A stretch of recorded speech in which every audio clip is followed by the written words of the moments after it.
I made this print and some more by creating a Collagraph, testing all kinds of materials for it. You want to see the process? Stay tuned.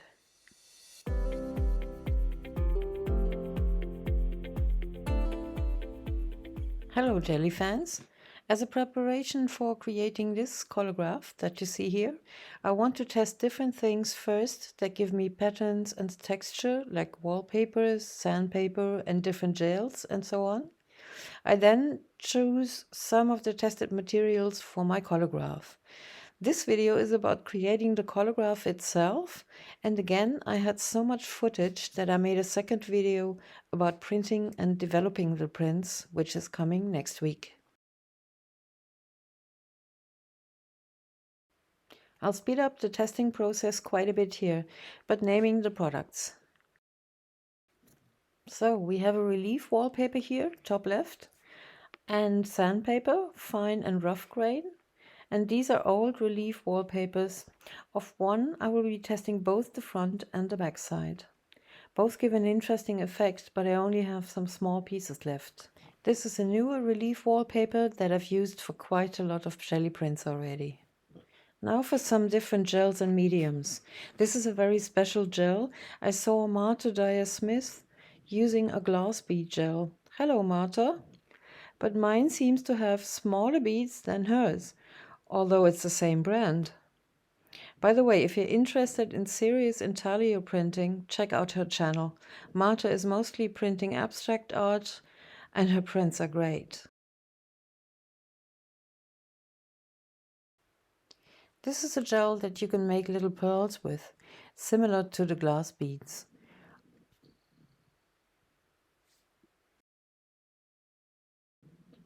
Also a medium that I know from Marta, micaceous iron oxide by Golden.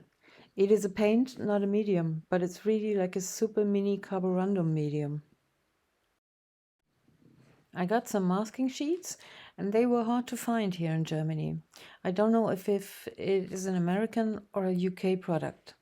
It is a little thinner than ordinary masking tape and I want to test it too. Here I am peeling off the upper side of a double-sided adhesive foil. It is great if you want to glue delicate things on, like lace or thin grasses or so. This is a piece of jute ribbon, followed by a piece of scrim. If you don't have scrim, you can also use a bandage. This thick felt string is also very good to keep in place with the adhesive foil. And for these artificial weeds, that foil is just fabulous.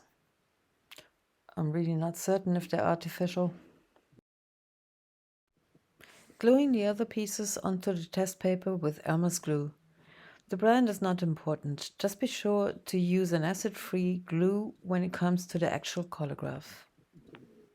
As there is some space left, I add a Courant gel by Rubens. It is so old that I can just barely persuade it to come out of its home and do its job here. And what is life without some extra glitter? Still got some space for that here. Some romantic effects here. It's still Christmas time, somehow. I will be doing these tests with both acrylics and etching inks. I'm using Golden Open slow drying acrylics here, but you can use regular acrylics too. I will be printing on Fabriano watercolor paper, because this is the only paper I have in this size, but I will use both sides as this is an expensive paper for the test.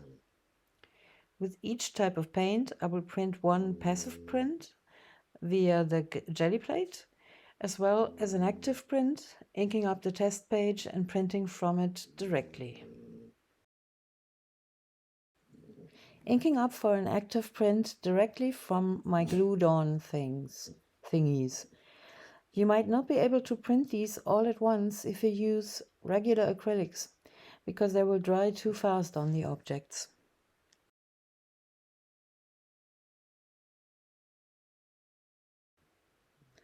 And for comparison, doing the same thing with the Akua etching ink, intaglio etching ink. Sorry, this is a bit confusing. but I'm printing on the back side of the first prints that I made to save paper.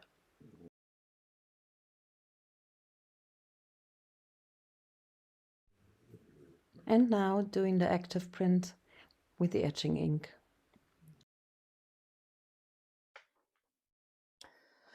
So I have chosen a photo which I want to turn into a Collagraph, and I'll transfer it to a bit of cardboard here. The cardboard is quite flexible because I wanted to be able to, to be moved into the jelly plate more to get a better print. And now I'm choosing from my tests what surfaces I want for this. So I thought, of course, immediately I thought this and this. This is the acrylic print, test print, and this is the Akua test print. So this could really serve well as the wooden surfaces here. And I kind of like this one too, which was this older wallpaper. I would use that for the roof here and a little bit here. And yeah, all the other stuff is also interesting, but then I thought about all grasses here, the vegetation and so on. That is, I think the best for this would be these, which are the artificial weeds that I have. And show you the second, the active prints. Those were the passive prints with a jelly plate, and these are the active with only the surfaces, which I painted. Like some of them are really fails because like the sandpaper or so, as you see here, didn't print very well because I didn't put enough paint on. But that's not so important now. It's just if you want to make these tests on your own, just put a little more paint on than I did. The Akua and this is the acrylic and this is the Akua print, and there's really not much of a difference here. Sorry, that was wrong. So they're both really fine and pretty, and and also here you can see the weeds, which I can print directly also, and the roof structure and the wooden structure. So I'll choose these. I forgot something. I made yet another test print with another wallpaper because I wasn't quite sure what to do with the sky. I could just, if I look at the sky, I could probably just, have a gel and then, squeeze it like that a little bit that it would resemble clouds. But I found this new wallpaper was pretty interesting. And I printed that off camera, sorry. I don't know if you can see it well here. This was the active print. Sorry, the other way around. This was the passive print of the jelly plate. And this was the active print. And I really like the structure. And I don't know. I think it could be just a windswept sky. Yeah, it just looks like giant paintbrushes, brush strokes. And that could look really nice. I hope it's not too much structure for this, but I could also, take it off again and then have nothing in the sky to calm it down a little. We'll see. To transfer the photo roughly to the cardboard for the Collagraph, I stick a transfer sheet underneath the printed photo and go over the important lines with a ball pen, a red one to see better on the photo where I have already been with the ball pen.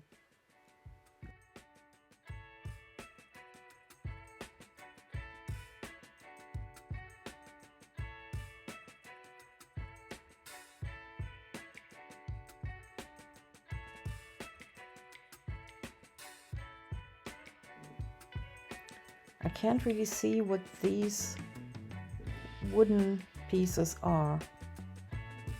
Sometimes it happens that you just don't understand the photo. Hope I'll find out later.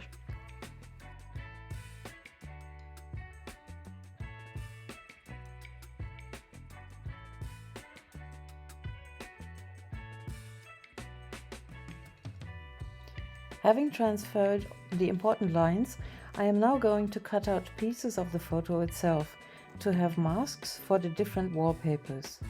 You'll see how that works in a minute.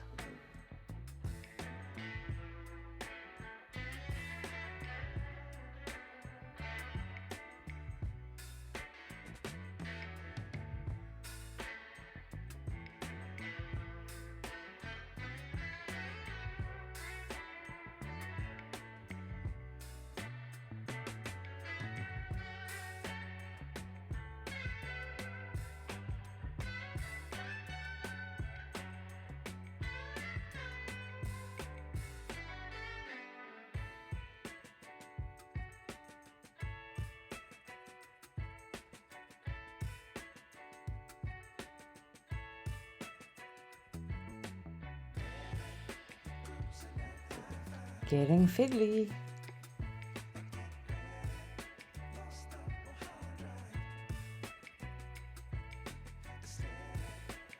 Even fiddlier.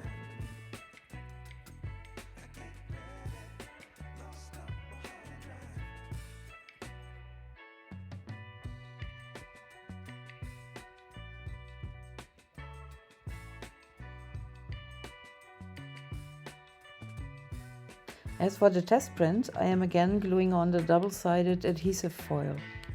Man, that sticks! Can't correct anything anymore.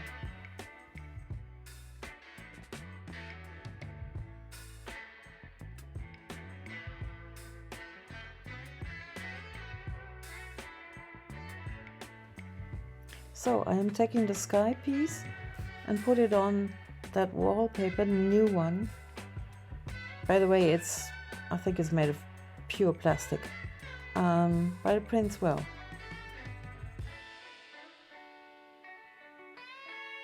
So really carefully, I'm registering the sky piece.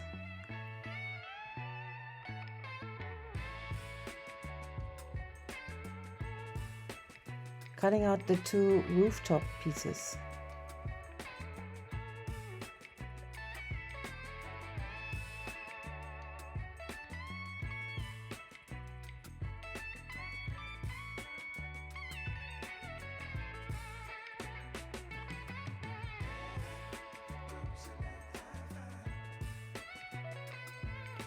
Piece by piece, I'm cutting out the wallpapers, making sure the pattern runs in the right direction, in this case horizontal.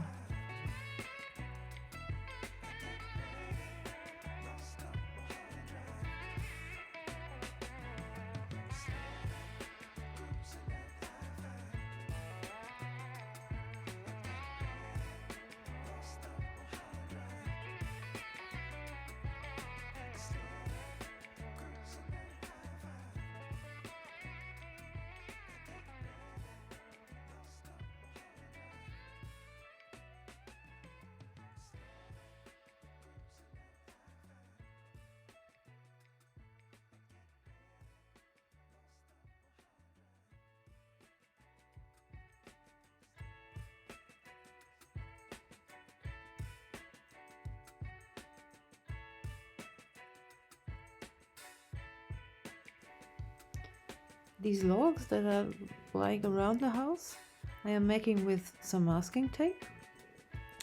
And I will also use the masking tape for the frames of the windows and the roof.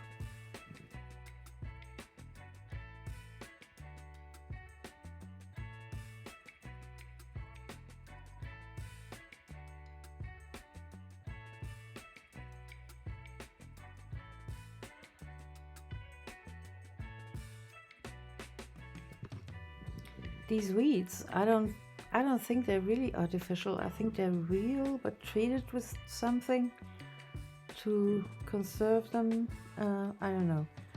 They give me a real hard time later in the printing process.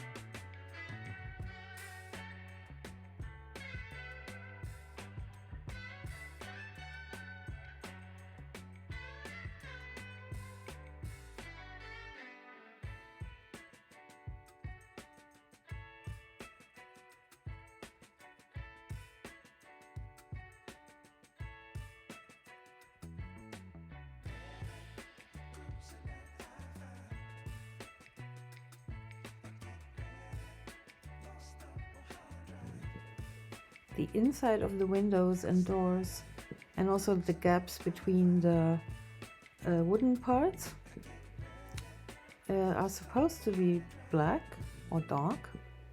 And as in the test, the sticky foil produced the black printing. I don't have to use anything here. I just leave the sticky foil up, and that will hopefully be the black parts.